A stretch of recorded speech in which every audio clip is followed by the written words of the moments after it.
So for the assessment, check for the doctor's order. Then client's level of consciousness and level of knowledge and understanding. Then availability and functionality of the needed materials. There's any clinical signs of malnutrition or dehydration. Then for allergies to any food in the feeding. If the client is lactose intolerant, check the tube feeding formula, then notify the primary care provider if any incompatibilities. Then for the planning, before commencing tube feeding, determine the type, amount, and frequency of feeding and the tolerance of previous feeding. Then next is prepare equipment.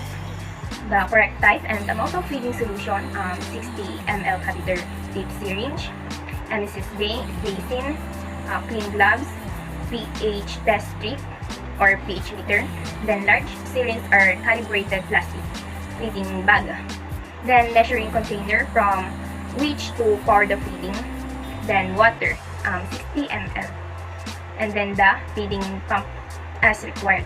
As we go to the implementation, we have to, prior to performing the feeding, introduce self-verify the client's identity using the agency protocol, then explain to the client what you are going to do, why is it important, and how the client can cooperate.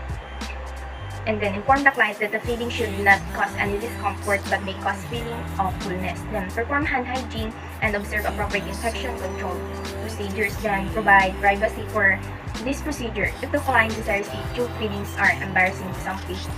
Then the assessment tube placement. Apply clean gloves. Attach the syringe to the open end of the tube and aspirate. Check the pH. Allow 1 or 2 elapse before testing the pH if the client has received medication. Then use a pH meter rather than pH paper if the client is receiving a continuous feeding. Then follow agency policy if the pH is equal or greater than 6. If the tube is placed in the stomach, aspirate all contents and measure the amount before administering the feeding. Then before administering the feeding, check the expiration date of the feeding. Warm the feeding to room temperature because unexcessively cold feeding may cause abdominal cramps. Then clump the feeding tube before all of the water is instilled because clumping prevents air from entering the tube. Then secure the tubing to the client's gown. To minimize the pulling of the tube, client remains sitting upright in Fowler's position or in slightly elevated right lateral position for at least 30 minutes. For the evaluation, evaluate the client's response to the procedure, then document the procedure and other important data on the client's chart.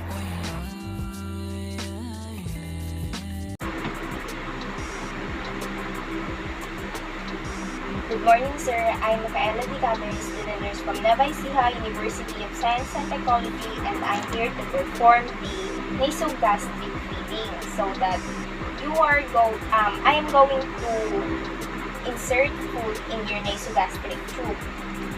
Can I ask your name first, sir? Stuart Lamusta. Yes, sir. Shall we start? Yes.